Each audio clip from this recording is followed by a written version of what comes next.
అందరికీ నమస్కారం అండి.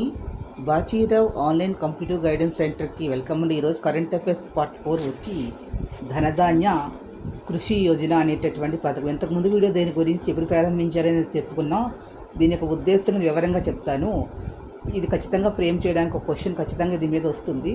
వ్యవసాయ ఉత్పాదకత పెంపులో భాగంగా పంటల మళ్లింపు అంటే ఒక పంట నుంచి ఇంకో పంటకు మారడం, మార్పిడి విధానాల ద్వారా అంటే వరి నుంచి గోధుమ లేదంటే కందిపప్పు నుంచి శనగ, మినపప్పు, శనలాగా మార్పిడి విభాగాల ద్వారా లాభసాటి సాగుకు ప్రోత్సాహము, స్థిరమైన వ్యవసాయ పద్ధతులు ఆచరించడంతో పాటు పంచాయతీ మండల స్థాయిలో పంతకోట అనంతరం నిల్వ సౌకర్యాల అభివృద్ధికి ప్రణాళికలు రూపొందించడానికి గోడౌన్స్ ఏర్పాటు చేయడం, దీర్ఘ స్వల్పకాలిక రుణాల లభ్యతను సులభతరం చేయడం, రైతుల ఆర్థిక పరిస్థితిని మెరుగుపరచడం, గ్రామీణ వ్యవసాయ స్వరూపాన్ని మార్చడం అనేటటువంటిది ఆర్థికంగా వెనుకబడి ఉన్నటువంటి సన్న చిన్నకారు రైతుల్ని ఆదరించడం ద్వారా ఆత్మనిర్భర్ భారత్ లక్ష్యాన్ని ముందుకు తీసుకెళ్ళాలి అనేది ఈ పథకం యొక్క ప్రధాన లక్ష్యము. ఇది గుర్తుపెట్టుకోండి.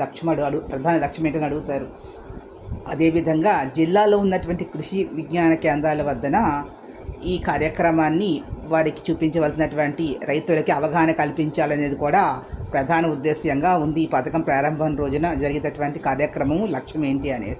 ఈ వీడియో మీకు నచ్చినట్లయితే ప్లీజ్ సబ్స్క్రైబ్ మై ఛానల్.